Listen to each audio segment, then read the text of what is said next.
Dominique Loison, bonjour. Oui, bonjour Alexandra. Merci d'avoir accepté notre invitation. Alors, OVNI sur le Nord, je l'ai présenté, le livre est là. Ce livre parle d'extraterrestres, d'OVNI, de soucoupes volantes.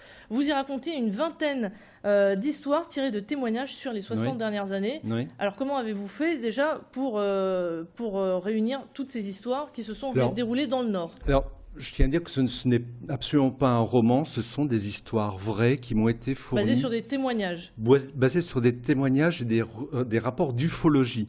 C'est-à-dire qu'il existe une association, même plusieurs associations dans le Nord, dont la vocation est d'enquêter sur le terrain. Lorsque quelqu'un voit pense voir une soucoupe volante, voilà, on téléphone à ces associations qui mènent une enquête. Et donc, c'est l'une de ces associations qui s'appelle GN OVNI qui m'a fourni des rapports ufologiques. Et vous avez ensuite fait un choix sur les témoignages, sur les histoires que vous avez eues. Effectivement, cette association a fait une présélection et m'a fourni, selon elle, les 30 meilleures histoires qui se sont passées ces 60 dernières années.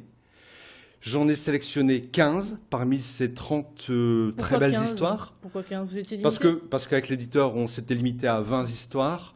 Et il y a 5 histoires que j'ai consacrées à la Belgique. Parce que dans ce livre, j'ai voulu couvrir 3 périodes. 1954, qui était une période très importante en ce qui concerne l'ufologie.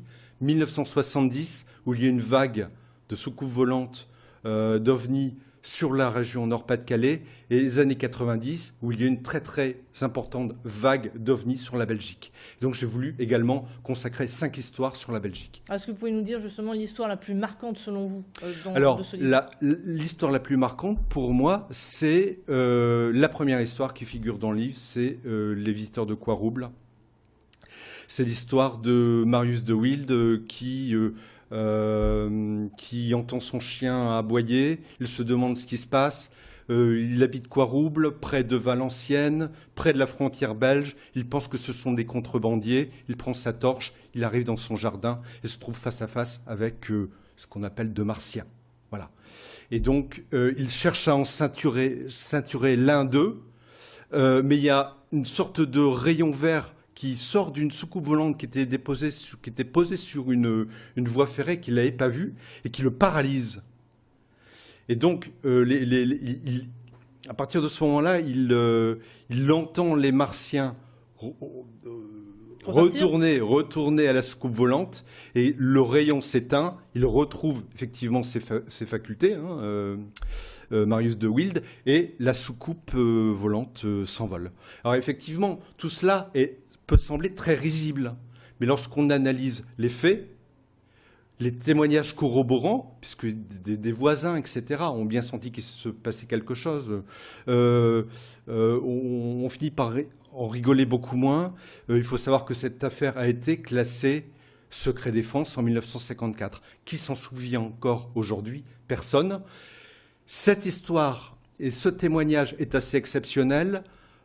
Pour une autre raison, c'est qu'à 2 reprises, Marius de Wilde a été confronté à des rencontres du troisième type. Donc, à 1 mois d'intervalle, 1 mois plus tard, finalement, il sera victime d'une seconde rencontre du troisième type.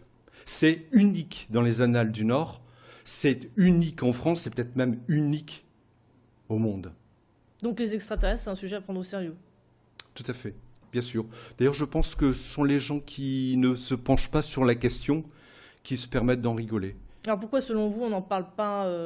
On ne le sait pas. Pourtant, on a des moyens techniques assez sophistiqués de nos jours pour savoir si il y a des personnes dans l'univers ou des personnes, en tout cas, dans le ciel. Oui, bien sûr, mais c'est une question à laquelle même les scientifiques ne répondent pas. Mais l'objet de ce livre n'est pas d'y répondre. Ce livre n'a pas une vocation scientifique. L'objectif pour vous, justement, du livre, alors, voilà, c'est de raconter l'histoire, 20 histoires d'habitants du Nord-Pas-de-Calais qui n'habitent pas aux États-Unis, qui ne sont pas en Russie, mais qui sont de la région du Nord-Pas-de-Calais et qui, un jour, ont été confrontés à l'inexplicable. Alors vous qui avez l'air de connaître bien le dossier, est-ce qu'il y a plus d'OVNI qui sont venus sur le Nord-Pas-de-Calais qu'ailleurs, en France? Exactement. Plus dans le Nord-Pas-de-Calais? Oui, tout à fait. Le Nord-Pas-de-Calais est l'une des... sinon la région la plus touchée de France en termes d'ufologie. tout à fait. Vous avez déjà eu une expérience? Non, jamais. Et vous êtes en lien avec des ufologues, c'est ça? Alors moi, je suis en relation avec une association qui s'appelle GNOVNI, qui signifie Groupement nordiste d'études des objets volants non identifiés. Donc ce sont des gens très sérieux qui vont sur le terrain pour enquêter dès qu'il y a des phénomènes qui se passent et qu'on leur signale. Voilà. Bon, en tout cas, des ovnis sur le Nord, c'est un bon livre à offrir pour les fêtes de fin Tout à d'année. fait. Merci beaucoup, Dominique Merci Poisson, Alexandra. d'être venu sur le plateau de Grand Lille TV. On le rappelle, hein, c'est aux éditions Pôle Nord.